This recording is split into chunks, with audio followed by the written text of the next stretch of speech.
aqui nesse caso tratando-se de espíritos bem lúcidos, porque foram escolhidos pelo próprio Jesus, com certeza Jesus sabia da capacidade de cada um. Mas cada um narra de acordo com a sua ótica e traz informações muito preciosas, quando a gente faz comparação entre uma e outra.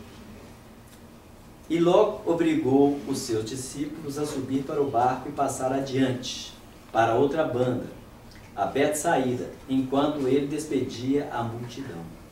E tendo-os despedido, foi ao monte a orar. E sobrevindo à tarde estava o barco no meio do mar, e ele sozinho em terra.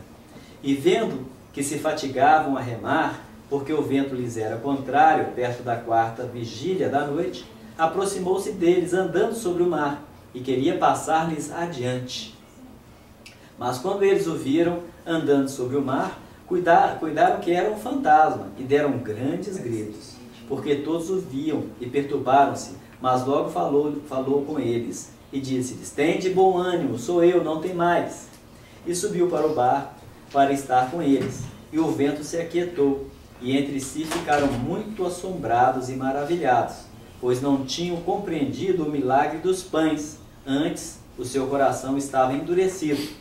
E quando já estavam na outra banda, dirigiram-se à terra de Genezaré, e ali atracaram, e saindo eles do barco, logo o conheceram, e correndo toda a terra em derredor, começaram a trazer em leitos, aonde quer que sabiam que ele estava, e os que se achavam enfermos, e onde quer que entrava, ou cidade, ou aldeias, ou no campo, apresentavam os enfermos nas praças, e rogavam-nos que deixasse tocar ao menos na orla de seus vestidos.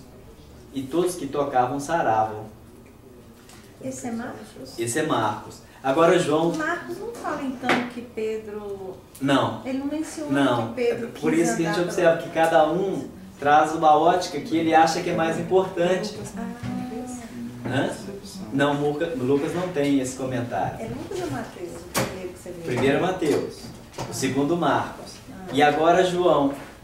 João comenta pouquíssimo, são apenas 4 versículos. Vejam que interessante.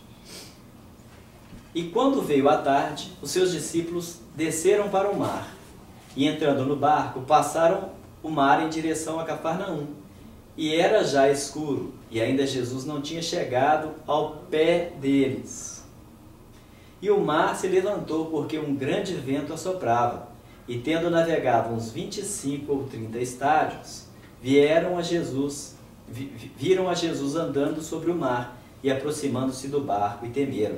Porém ele lhes disse: sou eu, não temais. Então eles de boa mente o receberam no barco, e logo o barco chegou à terra para onde iam. Uma síntese. Mas isso aqui levou tempo para que essa assimilação acontecesse, porque João escreveu o Evangelho e já estava bem maduro. Então ele não narrou como os outros. Por exemplo, Mateus, ele é preciso na narração, ele pega os detalhes, tudo que aconteceu. Marcos, ele enfoca determinados pontos bem interessantes também, mas não todas as minúcias. E João faz uma síntese para trazer uma informação muito importante. Por quê que ele fala? Jesus não tinha chegado ainda aos pés deles. Quando ele vai fazer esse relato, que ele faz uma síntese para a gente entender que a Jesus, com Jesus e por Jesus tudo é possível. Agora, por que é que eles não tinham chegado aos pés deles? Quando João Batista fala: tu vens a mim, que nem sou digno de atar as tuas sandálias, as tuas alparcas, ou seja, eu não sou digno de chegar aos teus pés. Em termos de comparação à evolução, é claro. Mas aqui Jesus não tinha chegado ainda aos pés dos discípulos. Por quê? Você baixou tanto? Hã? Baixar? Seria um processo de baixar tanto? Dá-se essa impressão. Mas não. O que é os pés? Vamos analisar o que é os pés. É a estrutura que segura o corpo. É a estrutura que segura um E corpo. apoia o corpo. Que apoia o corpo. Então, Jesus não tinha chegado à base deles. Como? Por quê? Porque talvez ele não tivesse entendido ainda eles ainda não se tinham colocado na base segura. Tinham dúvidas? Tinham dúvidas, eles ainda não tinham estrutura de segurança. Ainda, por isso que ele fala, Jesus não tinha chegado ainda aos pés deles. Quando João escreve o Evangelho, todos eles já tinham dado testemunhos de apostolado, porque naquele tempo eles eram discípulos, aprendizes. Chega um determinado momento que o próprio Jesus, ainda que eles tivessem vacilações, oscilações, dificuldades e dúvidas, mas Jesus reconhece a maturidade e diz: eu agora já não vos chamo discípulos, eu vos chamo amigos. E aí então eles recebem, principalmente depois da partida de Jesus, a responsabilidade apostolar. Agora é com vocês. Apostólico, após o trabalho que Jesus legou, haveria continuidade com aqueles que foram aprendizes e se tornaram apóstolos. Perceba que interessante, nesses versículos. Nós estamos nessa conquista de apoiarmos a nossa base sobre a palavra e o ensinamento de Jesus. Quando nós estivermos efetivamente e afetivamente consociados a isso, a nossa estrutura de segurança será completa. Por isso que o Espírito Superior, ele não teme nada, ele não tem mais temor. Ele já se permite a estar dentro da lei de amor e, obviamente, a sua fé é inabalável. Bom, aí a gente pode fazer uma observação entre um e outro. A gente, no decorrer do estudo, vamos pegando aí versículos para fazer a comparação, mas na sequência aqui de Mateus, ele ordenou, ele não obrigou, ele ordenou.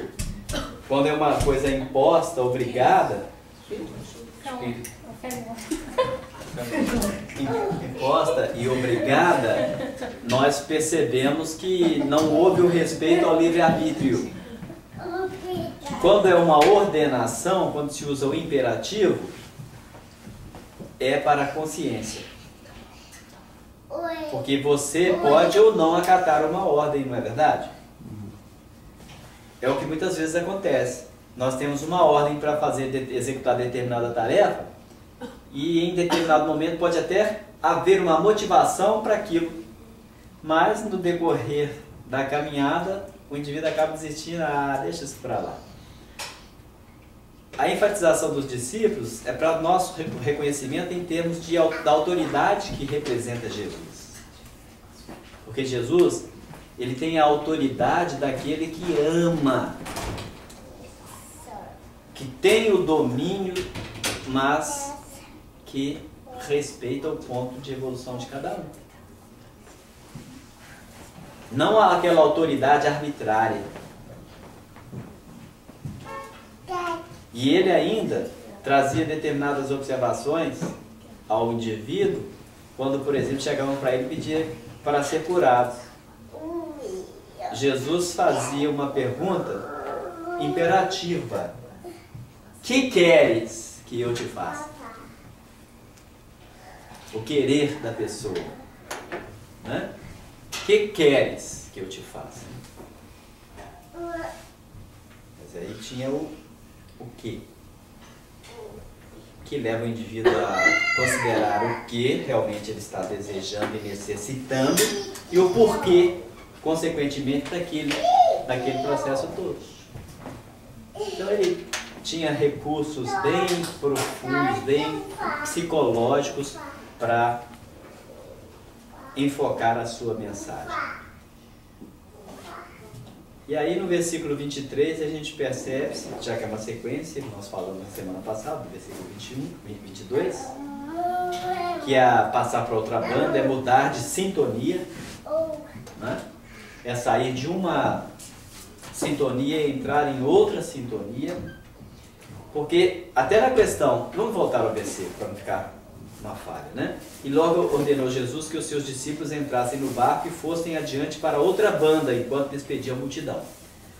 Jesus já está naquela evolução em que em qualquer lugar que ele estiver, ele vai estar ligado à lei divina. Por isso que a gente diz que ele está acima da lei em relação a nós. Ele já está com a lei. Nós estamos abaixo da lei, porque ainda não temos o conhecimento total da lei. Por isso que Jesus é capaz, se ele quisesse materializar aqui agora, como ele fez com seus discípulos, de dizer a paz do Senhor esteja convosco, materializar aqui e aparecer diante da câmera. Para ele é possível, mas para nós não, porque ele está com conhecimento acima do nosso, e nós estamos ainda abaixo, debaixo da lei. Os espíritos superiores a nós, eles já estão na lei.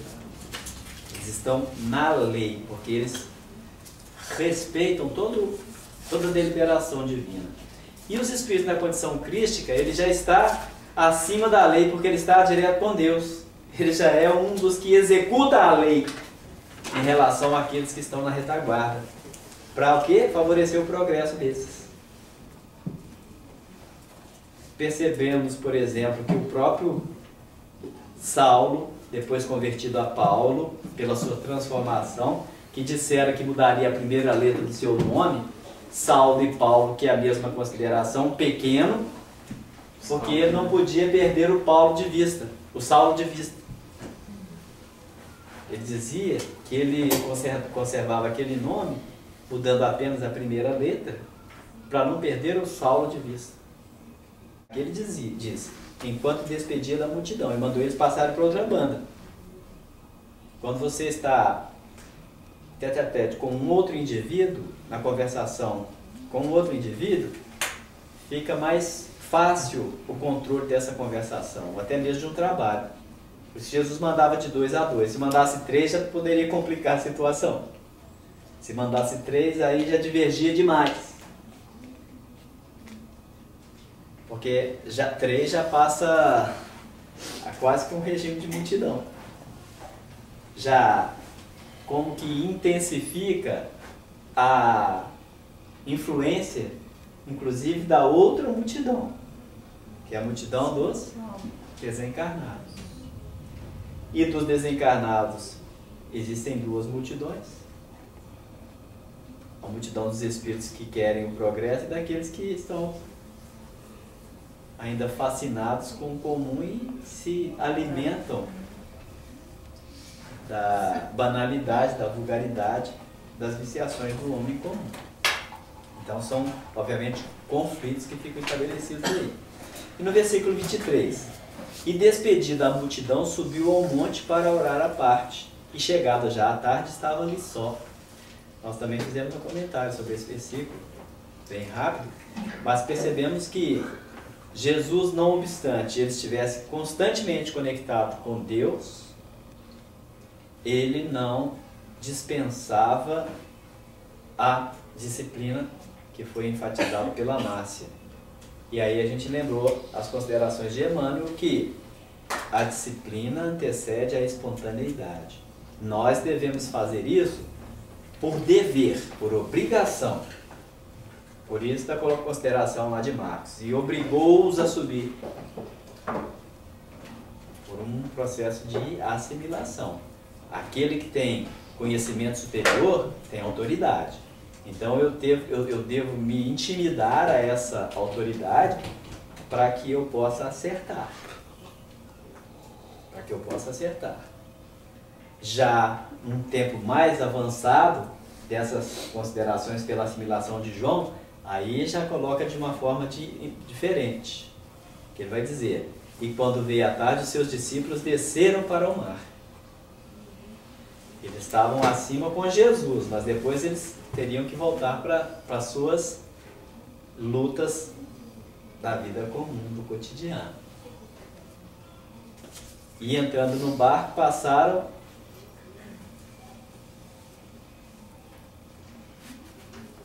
e estando no barco, passaram o mar em direção a Cafarnaum. e já era escuro e ainda Jesus não tinha chegado ao pé deles. Que coisa interessante, ainda aqui em João novamente. O que eles falam antes de chegar ao pé deles? Já era escuro. A presença de Jesus é luz constante, ainda que seja noite. A presença de Jesus, não existem dúvidas. Sempre confiança, certeza. Por mais difícil, por maior que seja a tentação, por maior que seja o desafio, com Jesus a solução é a expectativa de todos.